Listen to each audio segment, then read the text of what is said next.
अस्सलाम वालेकुम जी, मैं शेख आप लोगों के साथ लोड्स लिमिटेड का फंडामेंटल और रिज़ल्ट एनालिसिस आपके साथ शेयर करते हैं। सबसे पहले फंडामेंटल एनालिसिस करते हैं जी। ये इक्विटी इनकी आपके सामने आ रही है जी, 4.1 बिलियन की है। 1.7 बिलियन की लॉन्ग टर्म लाइबिलिटीज़ हैं, करंट लाइबिलिटीज़ हैं 2.5 बिलियन की अप्रॉक्सीमेटली, और टोटल लाइबिलिटीज़ बनती हैं non current plus current liabilities मिला के 4.2 बिलियन।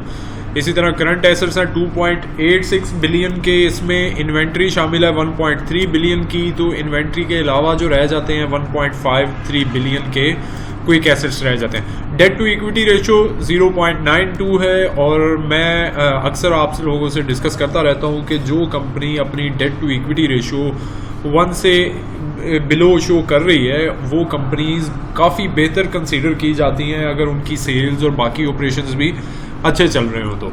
इसी तरह करंट रेशो भी इनकी रीज़नेबल है 1.63, और क्विक रेशो इनकी वो भी अप्रॉक्सीमेटली 1 है। तो ये एक अच्छी रेशो है, अच्छी रेशो कंसीडर की जाती है। बिजनेस का जो इनका आप कह लीजिए सेगमेंट है वो है ऑटोमोबाइल पार्ट्स हैं इसके, उनमें ये सबसे ज़्यादा जो डील करते हैं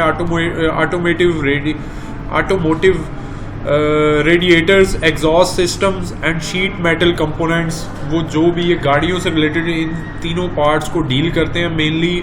और इनके जो मेजर क्लाइंट्स हैं उनमें होंडा कार है, पार्क सुजुकी है, GHNI है, इसके अलावा हिनो है, मिलर ट्रैक्टर है। ये सारे मेजर इनके कस्टमर्स हैं जी।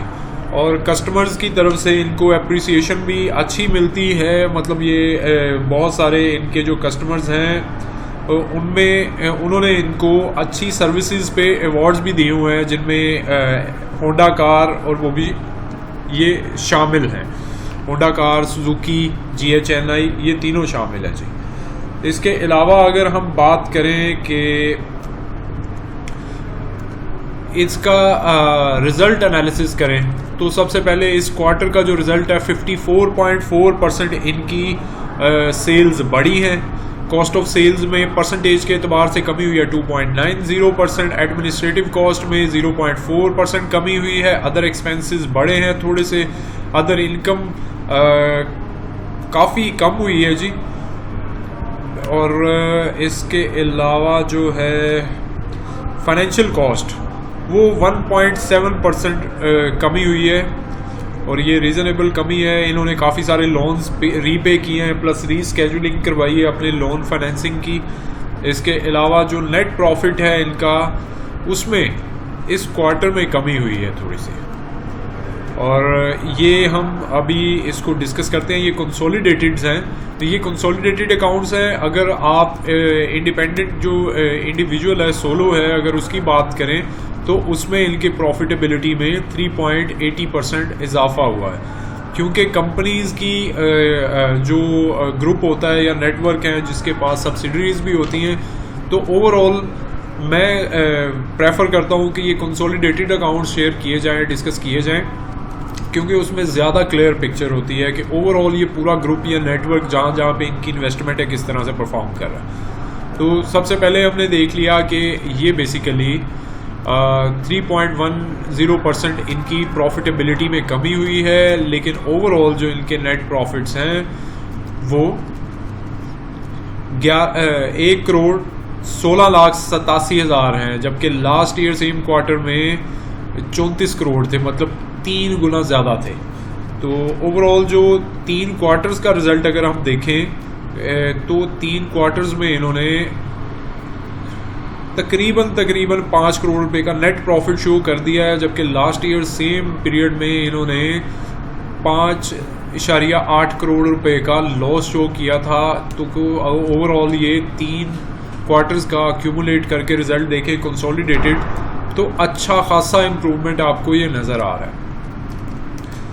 अभी इसका जो शेयर का टेक्निकली एनालिसिस करें तो ट्रेंड अप है। स्टॉप लॉस इसका जो पॉइंट है वो है जी 17 या उससे नीचे अगर क्लोजिंग दे तो आपने अपना लॉस बुक करना है और कुछ वेट करना है, फिर इसका ट्रेंड चेंज होगा। लेकिन अभी तक लगता नहीं है कि ऐसा कोई सेशन आ सकता है। लेकिन आज की जो 31 मई की जो लास्ट अब आज की ट्रेडिंग थी, इसमें थोड़ा सा रिवर्सल साइन शो हो रहा है। इसने ऊपर से रिजेक्शन ली है रेजिस्टेंस के पास से, तो अभी ये रेजिस्टेंस के पास है, लेकिन दिसंबर तक का जो टारगेट प्राइस हो सकती है वो 20 से 22 रुपये तक हो सकती है, इवन ज़्यादा भी हो सकती है, क्योंकि इसमें कुछ अदर पॉजिटिव आपको न्यूज़ भी मिल रही होंगी।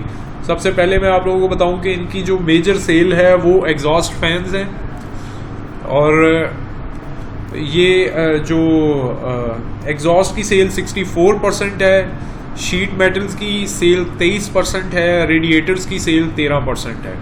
सबसे ज़्यादा जो इन्होंने सेल की है इन 3 क्वार्टर्स में वो की है जी सुजुकी को, पार्क सुजुकी मोटर्स, फिर इंडस को, फिर होंडा को। बाकी जो है इन्होंने GHNI, मिलर ट्रैक्टर्स, हिनो पार्क, यामा, इन सबको बाकी का पोर्शन सेल किया, लेकिन मेजर पोर्शन आपको बता दिया है कि इंडस मोटर्स, सुजुकी मोटर्स और होंडा ये सबसे बड़े इनके कस्टमर्स हैं। तो ये है जी इनका मेन सारा आप लोगों के सामने डिस्कस किया है। अब सेल्स की अगर मज़ीद बात करें तो इनकी सेल्स इसलिए बढ़ी हैं कि LC, SUVs और कार्स, इनकी सेल 2021 के मुकाबले में 3 क्वार्टर्स, जो 2021 के 3 क्वार्टर्स हैं इनकी अगर कंपैरिजन करें आप 2020 के 3 क्वार्टर्स के साथ, तो तकरीबन 37% इंक्रीज़ हुई है जी सेल्स। इसी तरह हैवी व्हीकल जो हैं वो थोड़े से 2% के करीब कम हुए हैं लास्ट ईयर के मुकाबले में। इसी तरह ट्रैक्टर इंडस्ट्री की सेल जो है 57% पिछले साल के मुकाबले में बढ़ी है, और इसी वजह से सेल्स एग्जॉस्ट सिस्टम इंक्रीज़ हुआ है इनका 34%, और इसकी बड़ी वजह ये थी कि होंडा और टोयोटा के 54% और 69% इनकी सेल्स बढ़ी हैं। इस वजह से सेल्स जो है रेडिएटर्स की इन्होंने 76% इंक्रीज़ की है, और सबसे ज़्यादा जो इन्होंने सेल की है जी वो मिलर ट्रैक्टर के थ्रू की है, जो कि लास्ट ईयर 68% के करीब टोटल सेल का पोर्शन बनता था, लेकिन अब 77% के करीब हो गया। तो ग्रुप की जो ओवरऑल ग्रोथ है सेल्स की वो 7% के करीब है, और उसकी बड़ी वजह वो कहते हैं जी कि सुजुकी जो न्यू लॉन्च कर रही है आल्टो 660 सीसी कार, यह इन्होंने लॉन्च की है, तो उसके जो ऑर्डर्स चल रहे हैं उस वजह से इनको काफ़ी ज़्यादा मार्जिन मिला है। तो ये है जी सारा सीन सिनेरियो आपको बता दिया है, स्टॉप लॉस पॉइंट आपको बता दिया है। 17 रुपये या उससे नीचे क्लोजिंग दे तो आपने अपना स्टॉप लॉस बुक कर लेना है। इसके अलावा ट्रेंड अभी इसका अप है, टारगेट प्राइस इसकी 20 से 22 रुपये के करीब हो सकती है 31 दिसंबर 2021 तक के पॉइंट ऑफ व्यू से अगर हम देखें तो ये एक अच्छा मूव बना रहा है, और इसको बहुत सारे एज भी हैं। अभी ये जापानीज़ कंपनीज़ हैं, उनके साथ मिलके ये अपनी रेडिएटर्स और एग्जॉस्ट सिस्टम्स को इम्प्रूव कर रहा है। इसके अलावा इन्होंने अपनी रिसेंटली राइट इशू भी किए थे। राइट इशू के बाद डेफिनेटली कंपनी कुछ अर्सा एक रेंज बाउंड सिस्टम, एक रेंज बाउंड रहती है, एक मखसूस रेट तक की मूवमेंट होती है इसकी। उसके बाद फिर आहिस्ता आहिस्ता जैसे जैसे वो राइट इशू को यूटिलाइज करना शुरू कर देते हैं, ये पूरा प्रोसीजर होने के बाद, तो फिर इस शेयर में मूवमेंट भी बनना शुरू हो जाती है। तो इस वजह से मैं ये एक्सपेक्ट करता हूँ कि ये अपनी जो कैपेसिटी को और यूटिलाइजेशन को बेहतर कर रहे हैं, फाइनेंसिंग रीपे कर रहे हैं, तो माइट पॉसिबल कि नेक्स्ट क्वार्टर का रिजल्ट इस क्वार्टर से भी बेहतर आए, और उसके बाद फिर हम रीअसेसमेंट करेंगे कि इस शेयर की टारगेट प्राइस क्या हो सकती है। लेकिन ये कोई बाइंग सेलिंग कॉल बिल्कुल नहीं है, आप अपने हिसाब से वर्किंग करिए और अपना टारगेट प्राइस खुद सेट करिए। ये मैंने अपना एक ओपिनियन और रिसर्च और ये जो भी इन्होंने रिजल्ट और फंडामेंटली इनकी जो रिपोर्ट्स हैं वहाँ से आप लोगों के साथ शेयर की हैं। इसमें कमी बेशी हो सकती है, अगर कोई सजेशन हो तो वो आप मुझसे शेयर कर सकते हैं। अपना बहुत सारा ख्याल रखें, चैनल को सब्सक्राइब करिए ताकि आपको रेगुलरली दूसरे रिज़ल्ट भी पहुँच सकें। इसके अलावा जो आप देख सकते हैं कि बहुत सारे रिज़ल्ट शेयर किए हैं ऑलरेडी यहाँ पे इसी चैनल पे, आपने देखे होंगे टेक्नोलॉजी के, सीमेंट्स के, स्टील के, ऑलमोस्ट सभी बड़े प्लेयर्स के हम शेयर कर चुके हैं। अभी मज़ीद इंशाल्लाह आपको यहीं पे रिज़ल्ट्स अवेलेबल होंगे।